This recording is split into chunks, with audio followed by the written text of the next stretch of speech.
Bien, muchachos, hoy día vamos a empezar un tema que es muy importante y que inclusive van a desarrollarse en dos clases. La primera parte de este tema lo vamos a desarrollar hoy día, es el feudalismo, ¿ya? El feudalismo, hoy día vamos a hablar de sus orígenes y de la organización política de dicho régimen feudal, ¿ya? Bien. Lo primero que debemos de hacer es preguntarnos qué cosa es feudalismo, ¿ya? ¿En qué consistió? Miren, el feudalismo fue un sistema contractual, ¿ya? Fue un sistema basado en acuerdos, ¿ya? Y dichos acuerdos suponían obligaciones recíprocas, ¿ya? Tú, por ejemplo, cuando quieres comprar una casa, firmas un contrato, ¿ya? Un contrato donde el dueño de la casa, bueno, vende su casa con la condición de que la persona que le va a comprar, pues le dé un dinero que él ha exigido, o que el comprador, perdón, que el vendedor lo está exigiendo. Pone 100.000 soles vale mi casa. Yo te doy mi casa solo con la condición de que tú me entregues 10.000 soles. Perdón, 100.000 soles, ¿no? Que este es el ejemplo. Y el vendedor dice, bueno, yo te entrego estos 100.000 soles siempre en cuando tú me entregues tu casa, ¿no? Entonces, eso es un contrato, ¿no? Son acuerdos donde ambas partes tienen obligaciones, de ahí que las obligaciones sean recíprocas, ¿ya? Entonces, el feudalismo tiene esta naturaleza, ¿ya? Es un sistema contractual, es un sistema de acuerdos, ¿ya? Y este sistema de acuerdos va a regir las relaciones políticas, militares y económicas, especialmente entre los miembros de la nobleza de toda Europa occidental durante durante la Alta Edad Media, ¿ya? Cuando se desarrolla la Alta Edad Media, va a aparecer a partir precisamente de la división y,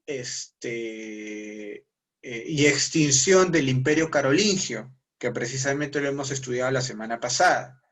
Una vez que el Imperio Carolingio, con Carlomagno a la cabeza, empieza su declive, ya a partir de entonces podemos hablar pues de el surgimiento de la Alta Edad Media. Ahora, ¿qué sucede? Recuerden que el Imperio Carolingio, al mando de Carlomagno, ¿cuál fue el el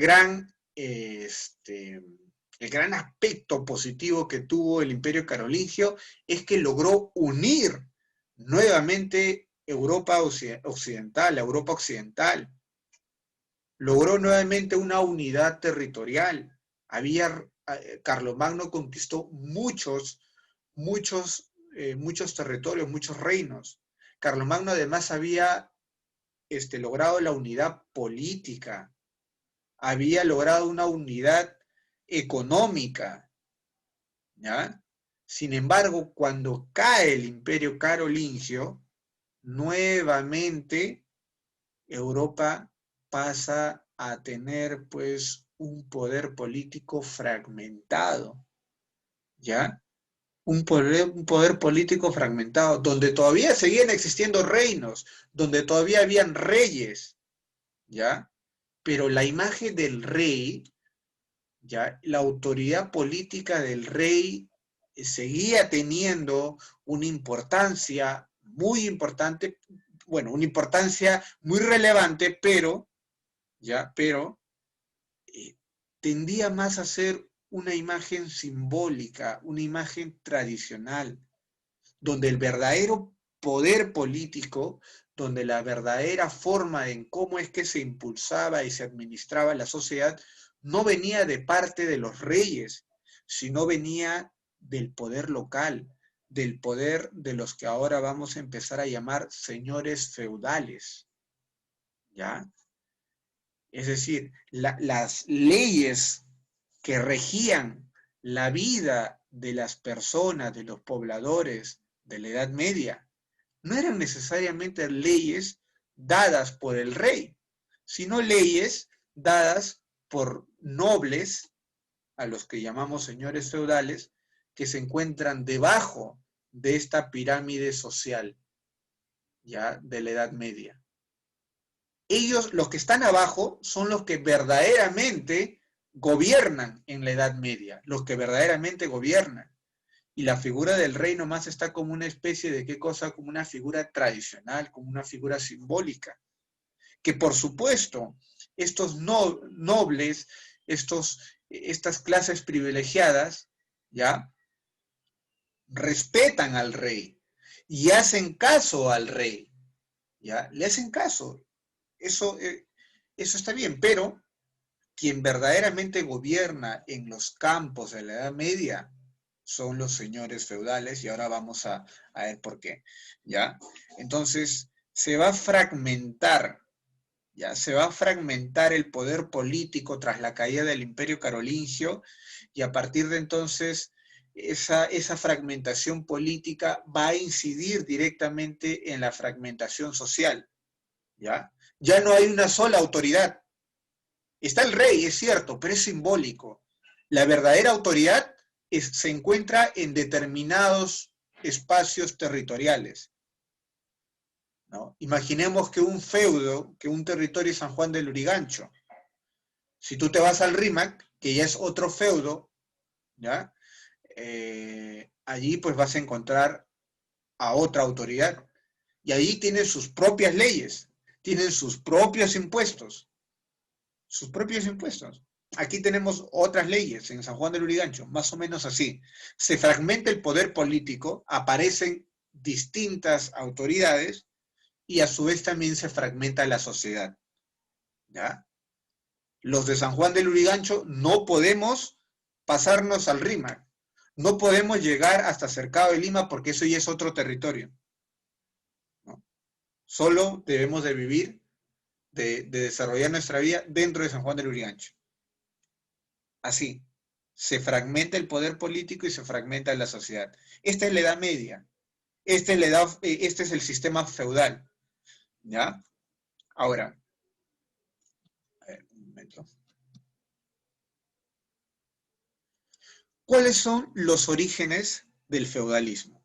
¿Ya? Recuerden, miren, a principios del siglo, a principios de esta era, cae el Imperio Romano de Occidente. Ya, cae el Imperio Romano de Occidente ¿debido a qué? Debido a la invasión de los pueblos germánicos, de los llamados pueblos bárbaros, ¿se acuerdan?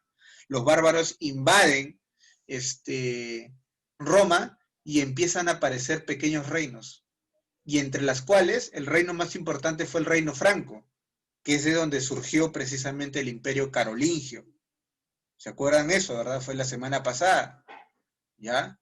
Ahora, este Imperio Carolingio logró una unificación del poder político, del poder económico y del poder militar. Pero luego el Imperio Carolingio también va a desaparecer, y con ella Europa se va a volver a fragmentar. Se va a volver a fragmentar, ¿ya? Ahora, esa unicidad del poder, ¿ya? Va a mantenerse, ya, es cierto, bajo la figura del rey, pero va a ser ejercida la verdadera autoridad a través de los señores feudales.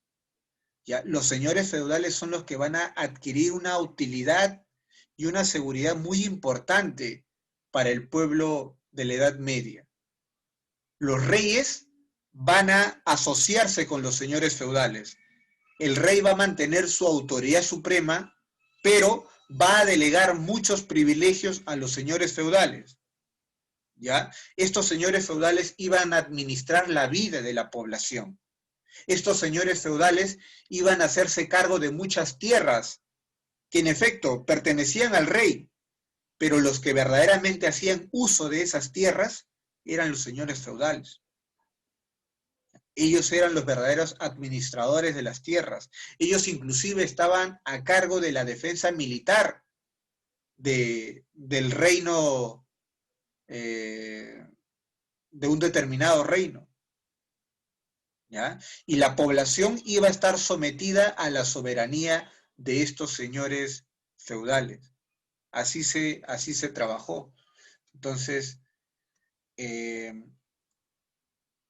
en lo que respecta a la organización política, aquí aparece precisamente cómo es que funcionaba este sistema feudal.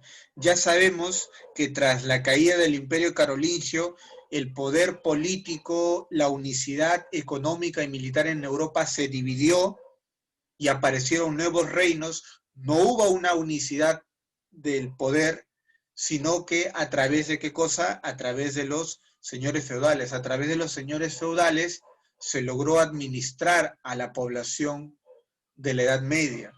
¿Y cómo sucedía estas relaciones contractuales con las que hemos empezado nuestra clase? Porque hemos dicho que el feudalismo es un sistema contractual, es un sistema de mutuo acuerdo, ¿ya? Y la institución más importante, ¿ya?, que precisamente da origen a esa relación feudal se llama vasallaje, ¿ya? Vasallaje. ¿En qué consistía el vasallaje? ¿En qué consistía el vasallaje? Este vasallaje se inauguraba a través de una ceremonia llamada homenaje, ¿ya? Homenaje. ¿Y qué cosa es el homenaje? ¿Ya? Fue una ceremonia en la que el vasallo, y este vasallo era un noble de menor jerarquía que el señor feudal. Era una persona que de alguna u otra manera tenía pues dinero, ¿no? Tenía riquezas, pero que buscaba la protección de alguien que tenía inclusive una mejor condición económica que él. Porque la Edad Media, muchachos, es una edad pues, es una edad muy insegura. Es una edad muy insegura donde te podían matar a la orden del día, se podían robar tus riquezas a la orden del día, y nadie iba a hacer nada por ti. Así como ahora tú quieres, por ejemplo, formar una empresa, bueno, buscas que el Estado te proteja para que desarrolles tus actividades. Por ejemplo, necesitas que el Estado tenga su policía, ¿no? Porque si sufres un robo, la policía va a ir en ayuda tuya, ¿no? Necesitas de los bancos que te provean créditos. Igual sucedía en la Edad Media. Habían personas, ya, nobles, que tenían cierta riqueza y que para que mantengan sus riquezas y desarrollen sus actividades necesitaban protección. Pero en este caso la protección no se los daba el rey, se los daban los señores feudales, ¿ya? Que eran pues señores de una gran alta jerarquía de nobleza. Ellos eran dueños de muchas tierras, ¿ya? Y esas tierras les daban pues muchas riquezas. Entonces eran gente muy adinerada.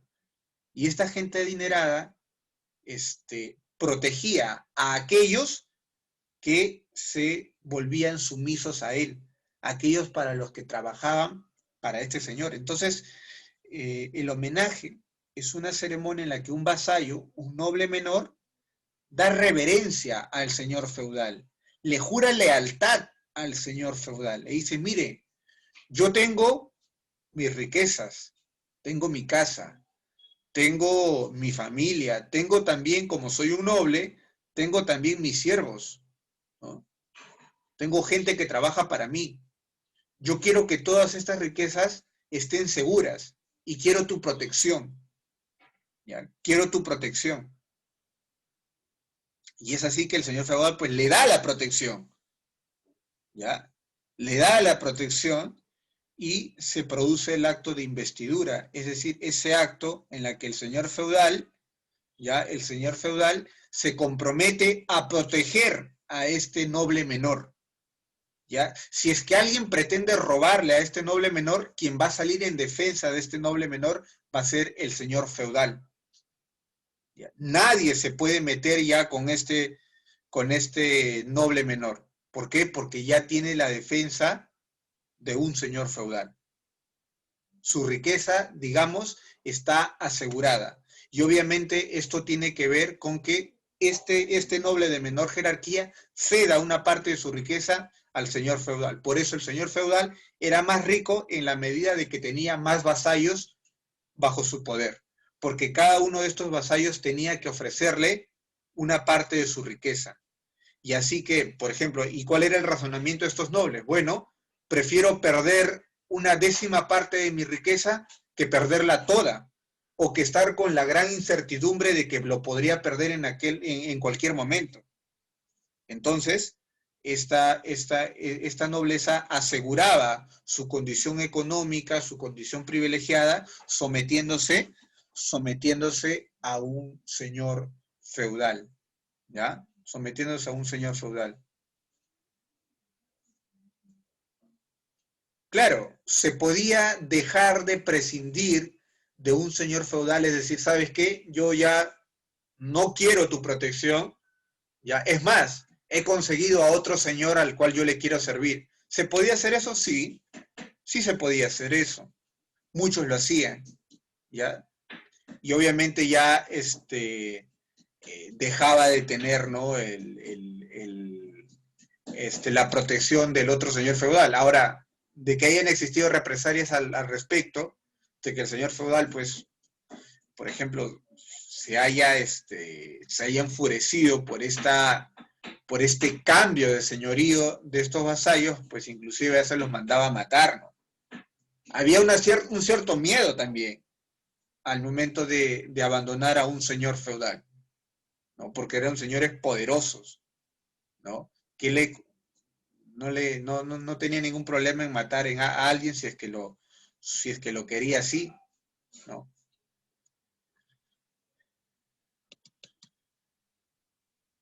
Luego venía pues precisamente el proceso o la ceremonia de la investidura, ¿no? Primero estaba el homenaje, ese momento en que este noble menor se arrodilla ante el señor feudal, inclusive le da un beso, que ya era pues la manifestación más cercana, ¿no? El beso ya tiene que ver no solo una sumisión de cuerpo, sino una sumisión de alma, ¿no? Uno de que no solo te acepto como mi Señor, sino que además yo te amo, yo te quiero. Por ejemplo, en el caso de los hombres, ¿no? En el caso solo de los hombres, este, ¿cuándo le das un beso tú a un hombre, tú? Tú siendo varón, a ti, varón, te estoy hablando a ti. ¿A quién le podrías dar un beso? No a una mujer, estoy diciendo a un varón. Un beso de varón a varón. Yo estoy seguro de que si es que a alguien le das un beso en la mejilla, si es que a un hombre, tú que eres varón, le das un beso a otro hombre, a ese podría ser tu papá. De ahí a otro no le vas a dar, salvo que ya pues seas del otro equipo, ¿no? Seas del Sport Boys, ¿no? Si eres del Sport Boys, claro, capaz que te da ganas de besarle a cualquiera, ¿no? Incluso a usted, profesor, no, estás loco, ¿no? Ahí sí, un cabezazo si es que te me acercas, ¿no? Pero, al único que le podrías dar un beso, al único varón que le podrías dar un beso en la mejilla, es a tu papá, ¿no? Porque hay un lazo ya sentimental allí. No importa de que sea varón. Yo soy varón, pero yo le puedo dar un beso a mi papá. ¿Por qué? Porque ya es el ser más cercano, es un ser que yo quiero, que amo. Entonces, el beso siempre significa, tiene un lazo sentimental, muchachos. Entonces, para mostrar a los señores feudales que no solo pues estos nobles se sometían a su poder porque era una autoridad mayor, sino que además le decían, yo no solo te reconozco como autoridad, sino que además yo te quiero a ti. Y ese lazo pues permitió de que sea constante, ¿no? Sea permanente, ¿ya? Entonces pasaba el proceso de investidura, ya que era el acto siguiente al homenaje, ya en la que el señor feudal ya entregaba un feudo, entregaba una porción de tierra a estos nobles que se sometían a su poder, porque el señor feudal era dueño de grandes extensiones de tierra. Y evidentemente, pues, el señor feudal no iba a trabajar por su propia cuenta esas tierras. Él necesitaba de gente que trabaje esas tierras y que parte de todas esas riquezas que salgan de esas tierras vayan a sus arcas, ¿no? ¿Y quiénes lo hacían? Precisamente estos, estos nobles menores, ¿ya? Y el señor feudal era dueño de condados, era dueño de castillos, era dueño de tierras, de monasterios, etcétera. Así que si tú eres, por ejemplo, si tú eras por ejemplo, un guerrero, tú le podías pedir al señor feudal, a cambio de servirlo a él, que te dé un castillo, y el señor feudal te daba un castillo. Si tú eras, por ejemplo, un sacerdote, bueno, el señor feudal te podría dar un monasterio, ¿no? Y así, etcétera. Y así eras un comerciante, si tú te dedicabas pues a la agricultura, te daba tierras, ¿ya? Te daba tierras. Entonces, de esa manera, a través de la investidura, se firmaban esos contratos, ¿no? Yo te he dicho, el feudalismo es un sistema contractual, es un sistema donde hay obligaciones recíprocas, hay obligaciones de ambas partes.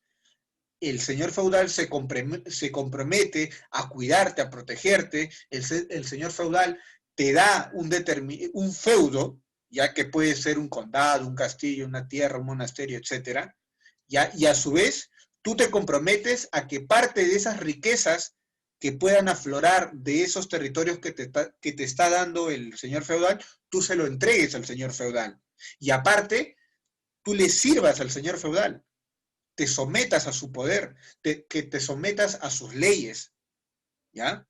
En eso consistía el feudalismo, en un sistema contractual en la que el señor feudal daba algo, mientras que el otro noble, el noble menor, el vasallo, entregaba también otro, o otras cosas, en este caso su fidelidad, entregaba sus impuestos, pagaba impuestos por ocupar las tierras del señor feudal, y así el señor feudal se hacía rico, porque imagínate que esas tierras no estén ocupadas por alguien. Bueno, el señor feudal no percibía dinero, no percibía riquezas. Entonces al señor feudal le convenía tener gente que trabaje pues para él, que en este caso eran los vasallos precisamente. Y los vasallos pues encontraban unas tierras donde podían conseguir riquezas, aunque parte de esas riquezas tenían que entregarlo al señor feudal, ¿no? Bien. Y por último estaba pues el llamado espaldarazo, ¿no? Que era una ceremonia en la que se entregaba especialmente a los guerreros. ¿Ya? Este espaldarazo era especialmente para aquellos vasallos guerreros, ¿ya? Aquellos vasallos guerreros. Esto es totalmente pues cotidiano, ¿no? Inclusive si es que ustedes están eh, han leído en alguna oportunidad el mío Cid, por ejemplo, ¿no? O el cantar de Roldán, etcétera, esas historias de caballería, ahí ustedes pueden darse cuenta de este tipo de relaciones, ¿no? Políticas que era del famoso espaldarazo, ¿no? En la que un señor feudal nombraba como caballero a un noble, ¿no? Lo hacía caballero, le revestía de armamento, le hacía entrega un condado, le hacía entrega de un castillo, ¿no? Y por el otro lado, este guerrero vasallo, que se convertía en caballero, ¿no? Le prometía pues fidelidad al rey y al señor feudal, ¿no? Entregaba sus impuestos y si conquistaba más tierras, pues esas tierras se los ofrecía al señor feudal. Y así, hay una relación sumisa, ¿no? Una relación en la que yo te entrego algo y tú me entregas otra cosa. En este caso, yo te entrego un feudo y todas las riquezas que tú saques de esos feudos, pues me los entregas a mí. Y ese fue el sistema que dominó Europa prácticamente 700 años, 600, 700 años en Europa. ¿Ya? Por último estaban los siervos. No hay que confundirlos con los vasallos. No hay que confundirlos con los vasallos. Los vasallos eran gente que juraba fidelidad al señor feudal, pero eran gente noble, era gente con dinero, era gente que tenía una buena posición económica. Pero habían otros que no tenían dinero, que no tenían una buena posición económica, y estos eran los siervos, los campesinos, los que tenían orígenes humildes, aquellos que no pertenecían a ninguna nobleza, por más menor que sea. No, ellos no pertenecían a ninguna nobleza y también necesitaban la protección de los señores feudales. Y a esta gente, a estos siervos, el señor feudal sí pues los trataba ya como, o sea, ellos vivían casi en un estado de esclavitud. Como no tenían nada que ofrecerle al señor feudal, pues prácticamente si querían vivir, querían tener tierras para trabajar, pues tenían que someterse a la voluntad, a la soberanía de dicho señor feudal. Y es por eso que los siervos entregaban la fuerza, el producto de dicha fuerza, el producto de su trabajo, ya que estaba básicamente en la agricultura, en los campos, y además también le daba, manifestaban su fidelidad del alma pues al Dios cristiano, porque en esta época el cristianismo ya tiene una presencia tremenda en Europa Occidental, y además también juran fidelidad no solo al Dios cristiano, sino también al poder del señor feudal. ¿Ya? Bien. Por último, muchachos, vamos a dejar esta tarea que es la última del mes de agosto. ¿Ya? Van a describir 3 aspectos positivos del vasallaje, ¿ya? Del vasallaje, y 3 aspectos negativos de esta misma institución. ¿Ya? El vasallaje, ya lo hemos dicho, esa relación contractual en la que un noble menor se somete a un noble mayor, que en este caso es el señor feudal, y hay una transferencia recíproca. El señor feudal entrega un feudo, mientras que el noble menor entrega primero su fidelidad, el noble menor entrega pues